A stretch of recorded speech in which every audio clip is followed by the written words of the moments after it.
Hey everyone, wanted to share with you what you need to do for the reconciliations in the budget challenge game.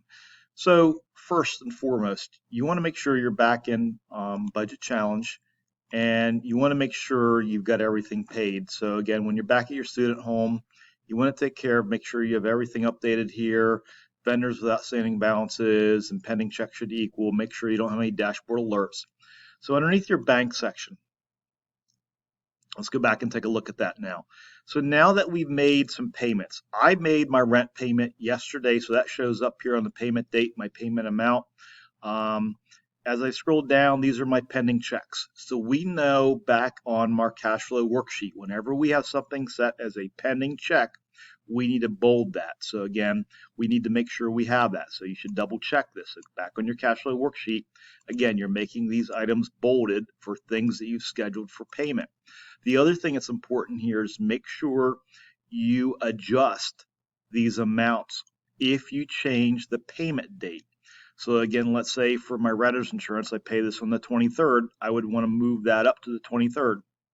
So whatever you schedule, this has to accurately reflect what's actually happening in the game. So again, that's the first thing you've got to go back and do. So pending check should be bolded.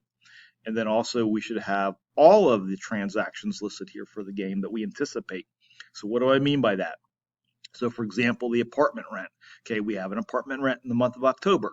We're also going to have one in November and December. So again, you must have all the transactions listed. So this is a requirement.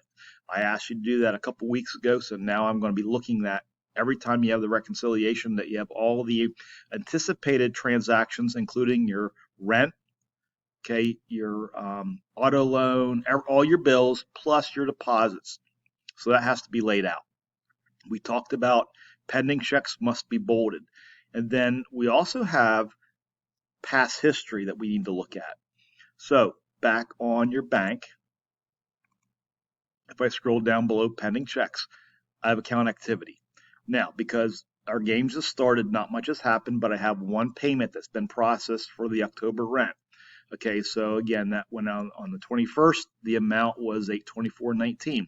Because it showed up, okay, now in the account activity, I need to go back to your cash flow worksheet, and you want to take this and you want to format this differently. This is the same thing as matching up in your reconciliation process from the project where you put the X's and checks. So all I'm going to do is I'm going to go up to my fill color and hit reset just to have something different. And then I'm going to go back to my bank statement and I'm going to check out the other things here. So I have a starting balance, okay, the initial balance of $1,259.46. Okay, go back to your cash flow worksheet. Here it is. You match that up, different color. I'm just going to hit reset. Now, I also have a third transaction that I did not anticipate with this. There's a fee. There's a per check fee. Well, this has to go back with what account option did you pick underneath your vendor selections for your bank. If you picked option number 2, like I did, you have a per check fee of 50 cents. So what do you do with that? So you have to go back to your cash flow worksheet. And on the date of 10/21, that's when the fee occurred, that will show up in column C. I'm going to type in 50 cents there, and I'm going to make that a white background. So that means that this should now match up. So when I look at on October 21st, I'm going to come all the way out to my balance. My balance is $434.77. And if I go back to my bank account on the top line here, again, this is the most recent date, 434.77. This is the same thing as us going through and doing the reconciliation form. There's just no super duper form to go back and fill out with this. You just simply have to go back and match this up. A comment here, if you have multiple payments in one day, and there might be a couple of dates where you might have something.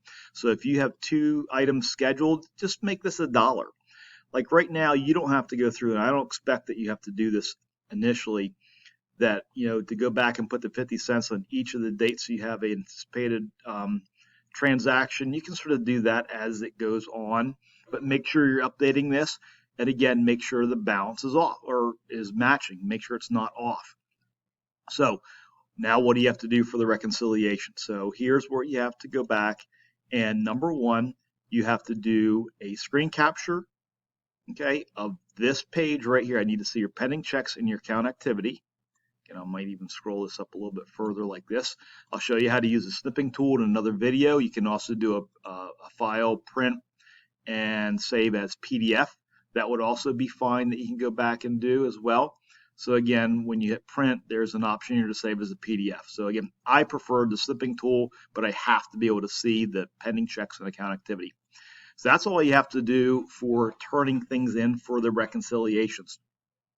Please do not submit your budget challenge checkbook register or cash flow worksheet, because that's going to be an ongoing thing that you're going to use between now and December 22nd to the end of the game. So again, please make sure you're matching things up. You have all the anticipated bills and anticipated payment dates out there for your checks. You have things that are pending in bold, and then for the account activity, the past things that have happened, you changed your background color back to something different other than the default. Let me know if you have questions.